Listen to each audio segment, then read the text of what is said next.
ఏ రోజైతే ఒక ఎమ్మెల్యేగా పార్టీకి విశ్వాసంగా ఉన్నప్పుడు గత 12 సంవత్సరాలుగా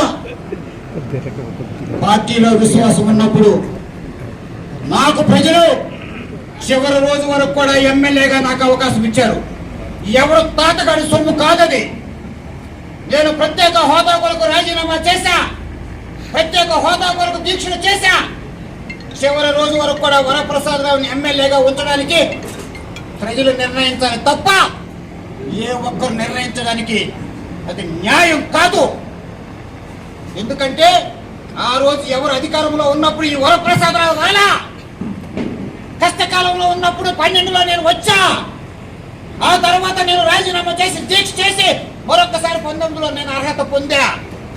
ఏ కారణం లేకుండా ప్రజల్లో ఉండడానికి అవకాశం లేనప్పుడు ఎవరి కొరకు నేను రాజకీయాన్ని విడిచిపెట్టడానికి నేను సిద్ధంగా లేను. ప్రజల్లో ఉండాలని కోరుకున్నా, వస్తానని చెప్పా, వచ్చా.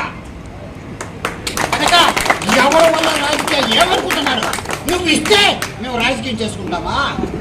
నువ్వెలా రాజకీయం చేసుకుంటున్నావు? అది ప్రతి ఒక్కరు పోషిస్తేనే, ఆ రోజు షర్మిల గారు చేస్తేనే, ఆ రోజు విజయమ్మ గారు చేస్తేనే పార్టీని ప్రతి ఒక్కరు కూడా, సునీల్ గారు కూడా, అలాగే నేను కూడా ప్రతి ఒక్కరు కంట్రిబ్యూట్ చేస్తేనే. పార్టీ అంటే ఎవరి సొత్తు కాదయ్యా, ఏ ఒక్కరు నిర్ణయించడానికి కాదయ్యా. ప్రతి ఒక్కరు కూడా ఒక ఇల్లు అన్న తర్వాత ప్రతి ఒక్క ఇటుకు పెడితేనే. ఏ ఒక్క అన్న ఇటుకు తీసి చూడు, ఒక ఇల్లుకు ఒక ఇటుకు తీసి చూడు.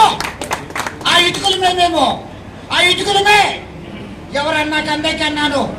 Power corrupts absolute power, absolutely.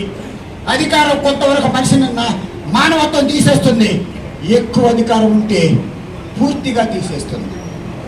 అది తెలియడానికే ఒక్కసారి ఈ విధంగా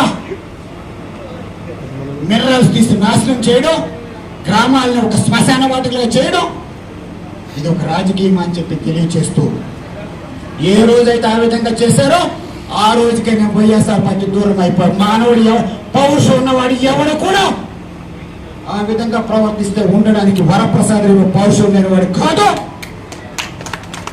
ఇక్కడ అసమానతలు చాలా ఉన్నాయి. అసమానతలు తొలగాలంటే వరప్రసాద్ రావు సునీల్ కాంబినేషన్ కావాలా?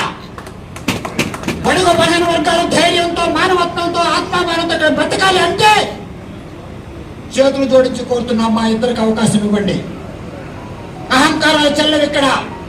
మీ గౌరవం మీకే, ఎవరు పెట్టి వారికే వేస్తాం తప్ప నేను ఒక్కడనే చేసుకుంటాను చిలిక, మిగిలిన అందరూ చూడమంటే మన చేతగాని దత్తమలమయ్యా.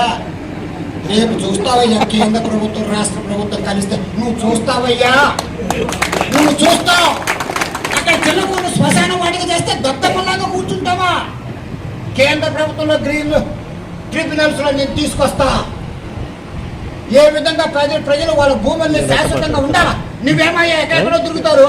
విజయవాడలో, విశాఖపట్నంలో, ఏదో చెన్నైలో ఎక్కడెక్కడ తిరుగుతారయ్యా? చిల్లకూరు ప్రజలు, దళితులు, ఆ బీసీ సోదరులు ఎక్కడికి వెళ్తారు? జీవనోపాధి అక్కడే ఉండవలసింది తరతరాలకి. అలాగే క్వార్ట్జ్ మైనింగ్ కూడా ఏ ఒక ఉన్నత తారతమ్యాలు ఉండవయ్యా. ప్రభుత్వం చట్టం ఎందుకు పెట్టినప్పుడు అంటే ఒక లోతు దాటి వెళ్ళకూడదని పెట్టినప్పుడు అదే విధంగా చేయండి. అలాగే శాండ్ కూడా. కనుక నాన్న, ఏ రోజైతే నా గౌరవం నాకు ఇవ్వలేదో ఆ పార్టీని నేను కూడా కష్టపడి దీక్షలు చేసి, నిరాహార దీక్షలు చేసి ఆ పార్టీ నిలబెట్టుకున్నంత తప్ప ఏ ఒక్కరు కూడా పుట్టుకతో రాజకీయం అధికారంలో రాలేదని చెప్పి తెలియజేస్తారు.